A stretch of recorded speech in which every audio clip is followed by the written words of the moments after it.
Mas a pergunta que eu vou deixar antes da gente ir para o chat é isso.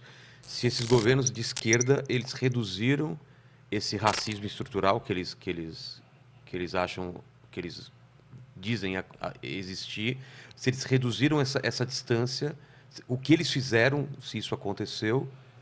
E tem mais alguma pergunta nesse sentido aí, Ale, para a gente já emendar aqui? Quais são os assuntos que a gente está... Então, o debate principal aqui é com relação ao Estado mesmo.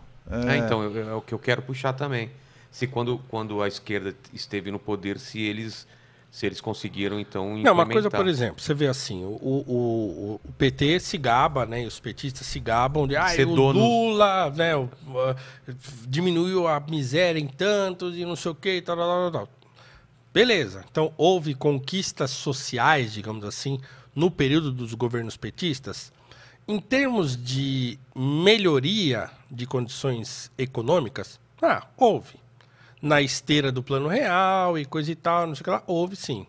Né? Eu lembro que no governo Fernando Henrique, com o dólar 1 para 1, né? Nossa. Eu me enchi de CD importado e disco importado, por exemplo. Era uma né? maravilha, tá lá em casa cara. até hoje, meus monte de disco importado que eu comprava, dólar 1 para 1 era uma maravilha, né?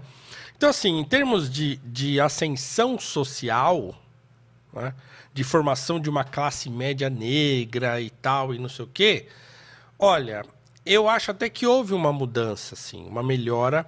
Eu acho que é uma melhora volátil. Por quê? Porque é o seguinte, o cara, no Brasil, o cara de classe média, ele tá sempre na corda bamba. Porque você arruma um emprego melhor, você começa a ganhar bem, você começa a consumir mais e tal. Perdeu esse emprego, você perde tudo, praticamente. Exatamente. Então, essa volatilidade da classe média brasileira é um negócio ruim.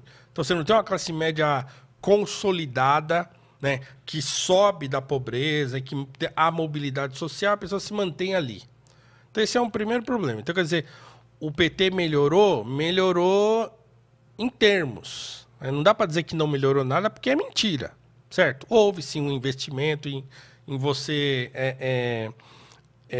trazer a mobilidade social por meio do Estado na época dos governos petistas. Até houve alguma coisa. Por outro lado, uma coisa que aumentou muito foi a violência. Certo? Então, quer dizer, a periferia, hoje, é muito mais violenta do que era antes dos governos petistas. Certo? Então, quer dizer, esse é um revés, do qual ninguém fala. Se você olhar a violência, até coloquei isso num artigo meu.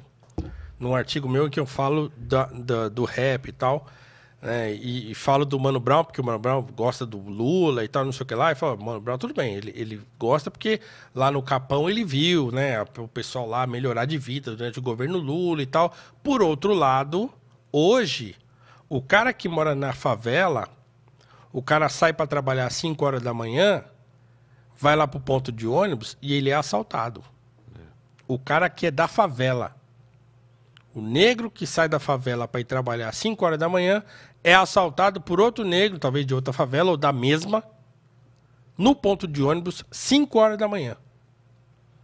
Isso não tinha antigamente. Certo, Pedro? Não tinha isso. Agora tem. Eu me lembro, a gente até tem uma coisa que eu com os meus irmãos, a gente sempre falava, né? Assim, não, negrão os caras não roubam. Porque os caras vêem negrão e falam, pô, o cara já tá. O cara tá na mesma situação que eu, né? Então era difícil o negro assaltado, porque partia-se do princípio que o cara já era um cara que tinha uma vida complicada, difícil, tal. Geralmente, né? Não era empresário, tal. Hoje não tem mais isso. Não tem, né? Não tem.